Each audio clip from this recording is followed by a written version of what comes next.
રોજ સવારે અને સાંજે સાંભળો. બ્રહ્માજી દ્વારા કહેવાયેલું દેવી કવચ. ઓમ ચંડિકા દેવીને નમસ્કાર.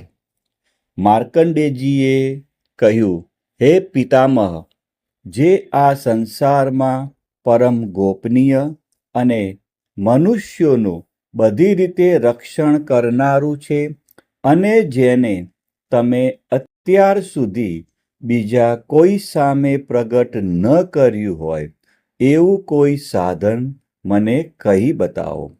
બ્રહ્માજી બોલ્યા, હે બ્રાહ્મણ, એવું સાધન તો એકમાત્ર દેવીનું કવચ જ છે, જે ગોપનીય કરતાં પણ પરમ ગોપનીય, પવિત્ર તથા બધા પ્રાણીઓ ઉપર ઉપકાર કરનારું છે.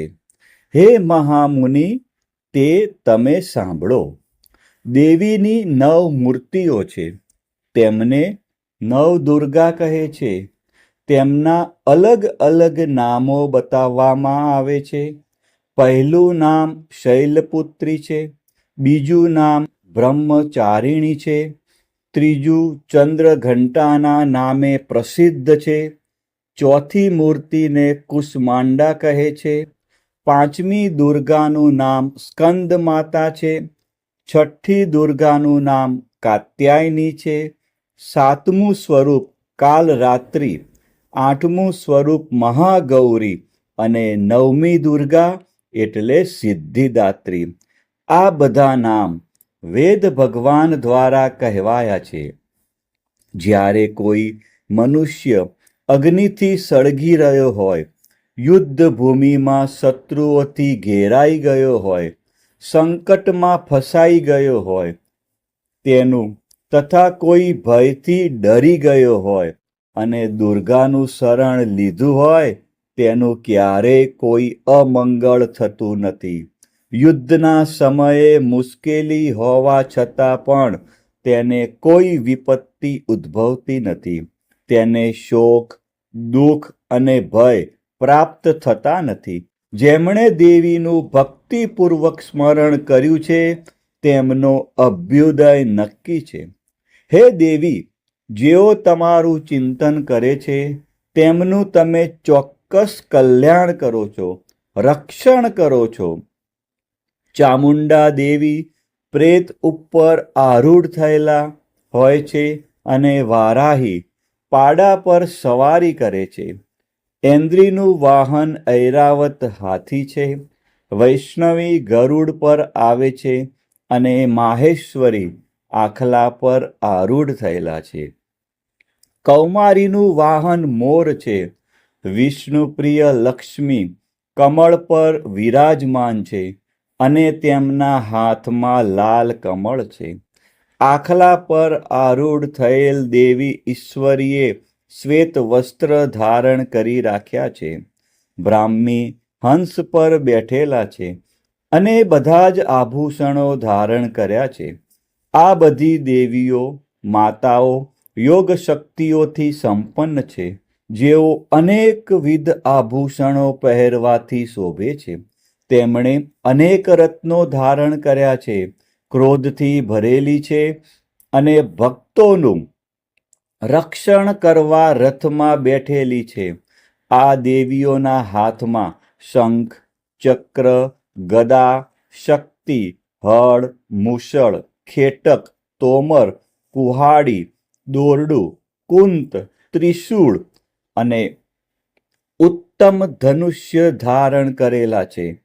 દૈત્યોના શરીરનો નાશ કરવો અને ભક્તોને અભય દાન આપવું, દેવતાઓનું હિત કરવું એ તેમના શસ્ત્ર ધારણનો ઉદ્દેશ છે.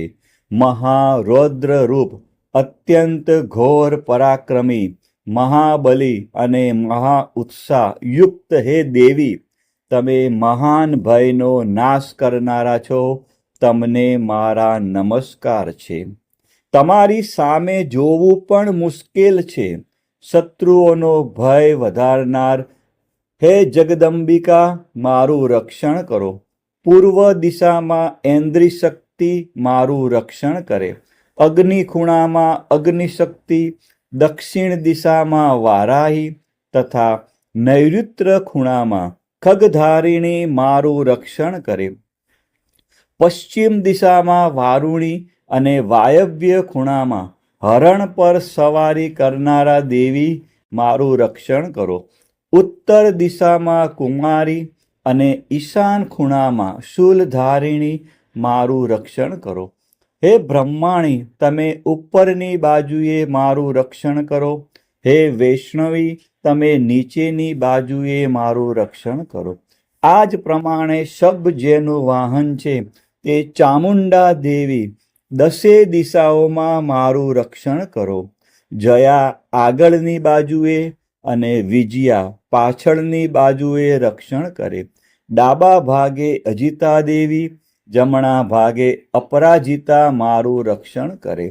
ઉદ્યોતિની શિખાનું રક્ષણ કરે અને ઉમા મારા મસ્તક પર વિરાજિત થઈને મારું રક્ષણ કરે. માલાધરી દેવી મારા કપાળનું અને યશસ્વી મારી ભમરોનું રક્ષણ કરે. ત્રિનેત્રા ભમરોના મધ્ય ભાગનું અને યમઘંટા દેવી નાસિકાઓનું રક્ષણ કરે. શંખીની બંને આંખોના મધ્ય ભાગનું રક્ષણ કરે અને દ્વારવાસીની કાનોનું રક્ષણ કરે. કાલિકા ગાલોનું તથા શાંકરી કાનોના મૂળ ભાગોનું રક્ષા કરે. સુગંધા નાસિકાઓની અને ચર્ચિકા દેવી ઉપરના હોઠનું રક્ષણ કરે. અમૃતકલા નીચેના હોઠનું અને સરસ્વતી જીભનું રક્ષણ કરે. કૌમારી મારા દાંતોનું અને ચંડિકા કંઠ ભાગનું રક્ષણ કરે. ચિત્રઘંટા ગળાની ઘંટિકાનું અને મહામાયા તાળવાનું રક્ષણ કરે.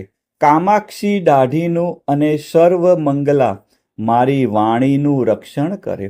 નીલગ્રીવા કંઠના બહારના ભાગનું અને અન્નનલિકાનું કૌબેરી દેવી રક્ષણ કરે. ખગીની બંને ખભાઓનું અને વ્રજધારિણી મારા બંને બાહુઓનું રક્ષણ કરે.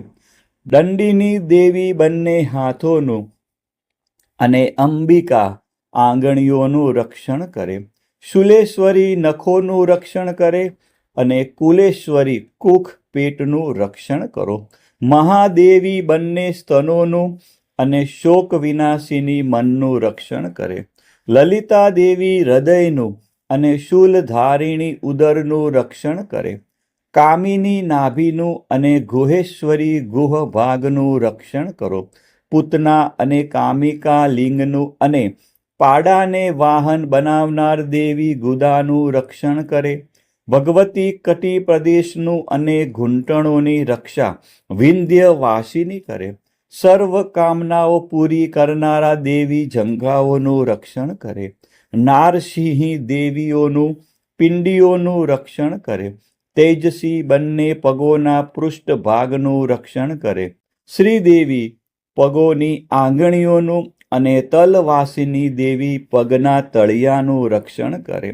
પોતાની વિકરાળ દાઢોથી ભયંકર દેખાતા કરાલી દેવી નખોનું અને ઉદ્ધવ કેશીની દેવી વાળનું રક્ષણ કરે. કૌબેરી રોવાંટીના છિદ્રોનું અને વાઘેશ્વરી ત્વચાનું રક્ષણ કરે. પાર્વતી રક્ત, મજ્જા, વસા, માંસ, હાડકા અને મેદનું રક્ષણ કરે. કાલરાત્રિ આંતરડાઓનું અને મુકુટેશ્વરી પિત્તનું રક્ષણ કરે. પદ્માવતી કમળ કોષોના મૂળ આધારનું અને ચૂડામણી કફનું રક્ષણ કરે. જ્વાળામુખી નખોના તેજનું અને અભેગા સમસ્ત સાંધાઓનું રક્ષણ કરે. હે બ્રહ્માણી, તમે મારા વીર્યનું રક્ષણ કરો. હે છત્રેશ્વરી, મારી છાયાનું રક્ષણ કરો. હે ધર્મધારિણી, મારા અહંકાર, મન અને બુદ્ધિનું રક્ષણ કરો. હે વ્રજ ધારણ કરનાર દેવી, મારા પ્રાણ, અપાન, વ્યાન, ઉદાન અને સમાનનું સંરક્ષણ કરો. કલ્યાણથી શોભતા હે દેવી, મારા પ્રાણનું રક્ષણ કરો. યોગીની દેવી રસ, રૂપ, ગંધ, શબ્દ અને સ્પર્શનું અને હે નારાયણી, તમે મારા સત્વ રજ અને તમો ગુણનું રક્ષણ કરો. વારાહી આયુષ્યનું રક્ષણ કરે, વૈષ્ણવી ધર્મનું રક્ષણ કરે, તથા ચક્ર ધારણ કરનારા દેવી યશ અને કીર્તિ, લક્ષ્મી અને ધનનું તેમજ વિદ્યાનું રક્ષણ કરો. હે ઇન્દ્રાણી, તમે ગોત્રનું રક્ષણ કરો. હે ભૈરવી, પત્નીનું રક્ષણ કરો. હે ચંડિકા, મારા પશુઓનું રક્ષણ કરો. હે મહાલક્ષ્મી, પુત્રોનું સંતાનોનું રક્ષણ કરો. હે સુપથા દેવી, મારા પથનું અને ક્ષેમકરી દેવી, મારા માર્ગનું રક્ષણ કરો. હે મહાલક્ષ્મી, રાજદ્વારી કાર્યોમાં મારું રક્ષણ કરો, તથા સર્વ બાજુએ રહેલા વિજયા ચારે બાજુ રહીને રક્ષણ કરો. હે દેવી, જે સ્થાન કવચમાં કહેવાયું નથી અને તેથી રક્ષણ વિનાનું છે, તે બધા સ્થાનો તમારા વડે સુરક્ષિત થાય, કારણ કે તમે વિજયશાલિની અને પાપનાશીની છો. મનુષ્ય પોતાના શરીરનું ભલું ઈચ્છતો હોય તો તેણે કવચનો પાઠ કર્યા વિના એક ડગલું પણ ભરવું નહીં. કવચનો પાઠ કરીને જ યાત્રા કરવી. કવચના પાઠથી બધી બાજુથી સુરક્ષિત થયેલો મનુષ્ય જ્યાં જ્યાં જાય છે ત્યાં ત્યાં તેને ધન લાભ થાય છે, તથા સઘળી કામનાઓ પર વિજય પ્રાપ્ત થાય છે. તે જે અભિષ્ટ વસ્તુનું ચિંતન કરે છે તેને તે અચૂકપણે પ્રાપ્ત કરી લે છે. તે મનુષ્ય આ પૃથ્વી ઉપર અતુલ ઐશ્વર્ય પામે છે. દેવી કવચથી રક્ષાયેલો મનુષ્ય નિર્ભય થઈ જાય છે. યુદ્ધમાં તેમનો પરાજય થતો નથી, તથા ત્રણેય લોકમાં પૂજનીય બને છે. આ દેવી કવચ દેવતાઓને પણ દુર્લભ છે. જે આ કવચનો દરરોજ 3 સંધ્યાએ શ્રદ્ધાપૂર્વક પાઠ કરે છે તેની દેવી કલા પ્રાપ્ત થાય છે, તથા તે ત્રણેય લોકમાં પરાજિત થતો નથી. એટલું જ નહીં, તે અપમૃત્યુથી રહિત થઈને 100 કરતાં પણ વધુ વર્ષ જીવે છે. કવચ ધારણ કરનારા મનુષ્યની રાજા તરફથી સન્માન અને વૃદ્ધિ થાય છે. આ કવચ મનુષ્યના તેજની વૃદ્ધિ કરનારું અને ઉત્તમ છે. આ કવચનો પાઠ કરનારો મનુષ્ય પોતાની કીર્તિથી શોભા પામીને પૃથ્વી ઉપર પોતાના સુયશ સાથે સાથે વૃદ્ધિ પામે છે. જે પહેલા દેવી કવચ કરીને સપ્તસતી ચંડી પાઠ કરે છે, તેની જ્યાં સુધી વન પર્વત હોય ત્યાં સુધી તે આનંદથી યુક્ત આ પૃથ્વી ઉપર રહે છે. તેના પુત્રો પૌત્રો સંતાન પરંપરા બનેલી રહે છે. પછી દેહાંત થતા તે મનુષ્ય મહામાયાની કૃપાથી નિત્ય પરમપદને પામે છે, જે દેવતાઓને પણ દુર્લભ છે. તે સુંદર દિવ્ય રૂપ ધારણ કરે છે અને કલ્યાણ શિવની સાથે આનંદનો ભાગી બને છે. દેવી કવચ સમાપ્ત. બોલો શ્રી અંબે માત કી જય, ચામુંડા માત કી જય, ખોડિયાર માત કી જય, ઉમિયા માત કી જય, મહાકાળી માત કી જય. આ જ પ્રમાણે રોજ સવારે, સાંજે અને રાત્રે દેવી કવચનો પાઠ અવશ્ય કરવો અથવા સાંભળવો. જય અંબે માં.